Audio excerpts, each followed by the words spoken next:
Hello, my name's Phil and I work for the Customer Services Department at the Hozelock head office in Birmingham. With over 50 years horticultural expertise, we at Hozelock understand the rewards of gardening and want to help you get the best from your garden.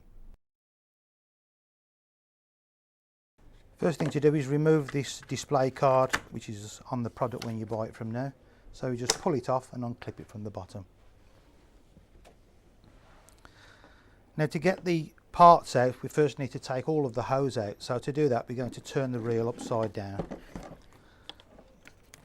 And we're going to remove this card that retains all the parts. You can just pull that out and tear it if you need to.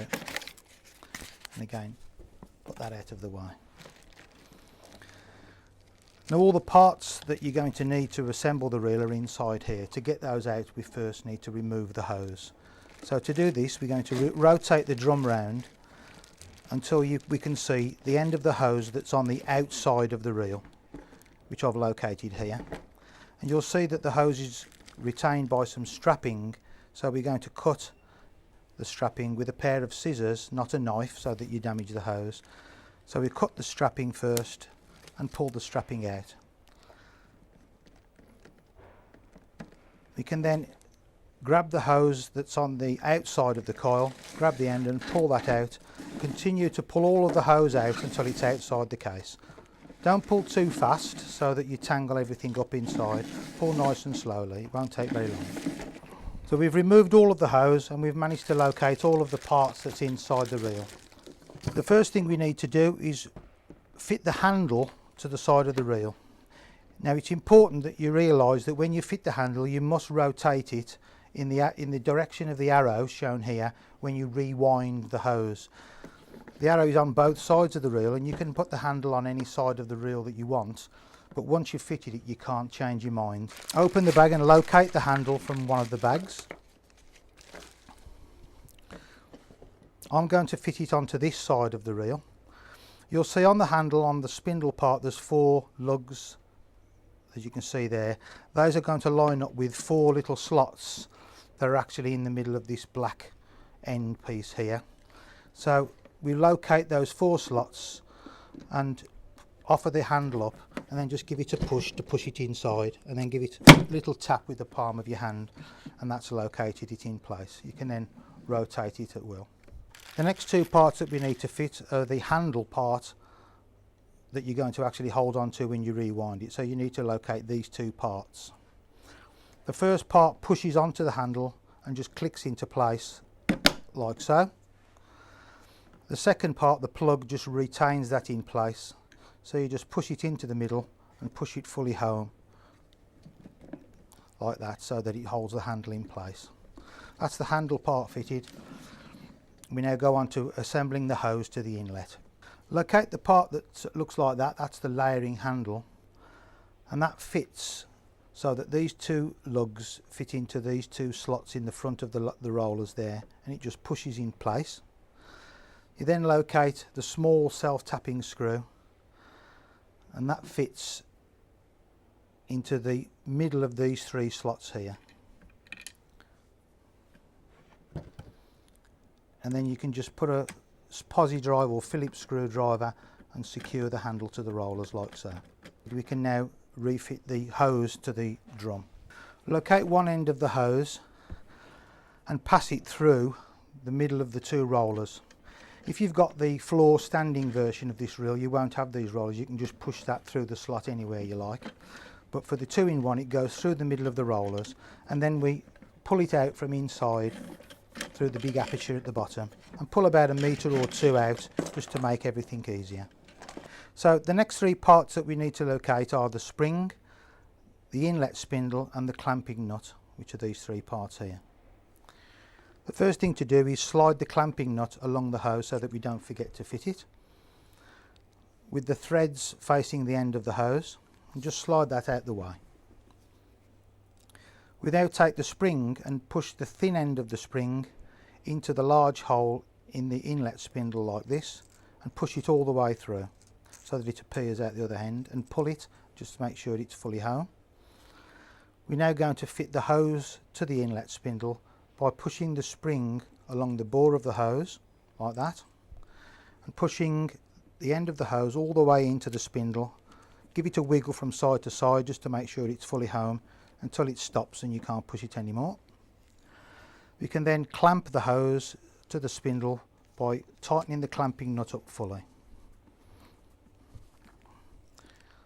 So we're now going to pull the excess hose back out of the front of the reel so we can pull the spindle into the bore of the hose and pull it out through the outside like that. You have to locate the centre of this drum, and the spindle goes in between the two drums and pushes out through the outside. There's 4 locating lugs on the spindle that you need to locate with the 4 lugs that's on the actual body of the case, and when it's correctly fitted you'll see about 6 to 8 millimeters of thread sticking out of the side of the case like we've got here. The next part we need to locate is this grey tap connector, which looks like that, and that then screws to the outside of the spindle. So holding the spindle on the inside, screw the inlet connector onto the outside like so, and do it up nice and tight.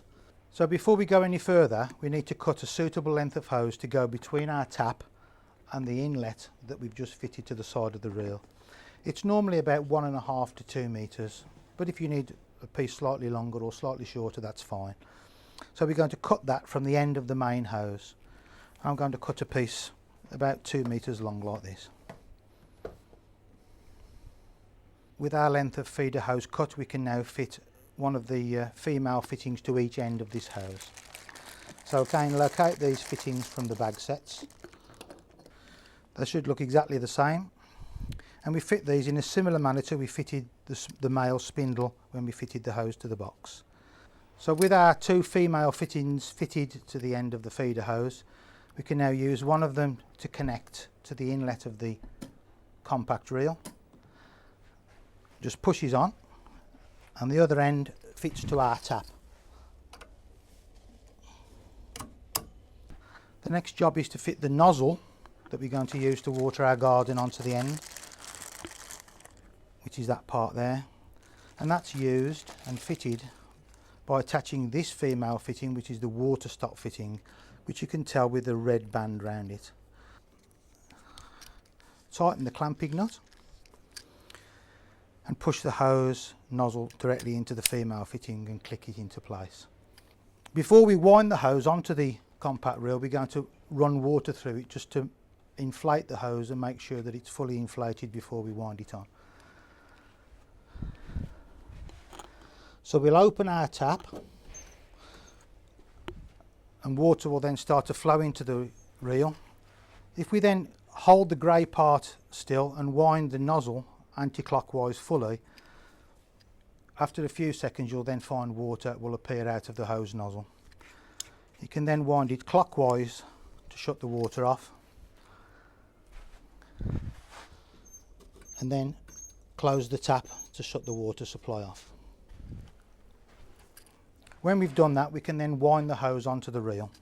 At this point, when we're winding the hose on, it's a good idea to stretch the hose as far out up the garden as you can, just to avoid any tangles. And then we can start to wind the hose in. Bear in mind what I said before, we need to wind the handle in that direction, in the direction of the arrow. If you try and wind it in the opposite direction, it will be extremely tight. So make sure you're winding in the direction of the arrow. With the 2-in-1 version, when we're winding in, we can layer the hose neatly from side to side using this handle. If you've got the floor standing version, you haven't got this handle, so what you need to do is just move the reel from side to side just to layer the hose neatly on the drum. But in this case, we can use this handle to layer it neatly. Start with the hose over to one side of the case and rotate the handle while slowly moving the layering handle from side to side. We only need to move the layering handle about 12 millimeters for each turn of the winding handle. If you move it any faster, you'll actually layer the hose in the form of a cross, which means it tangles inside. So just move it nice and slow as I'm doing here. So if we've wound the hose nice and neatly and not layered it too quickly, we should find that viewing through the front here, we should have the hose layered quite neatly across the drum and with no tangles inside. That's it, job done.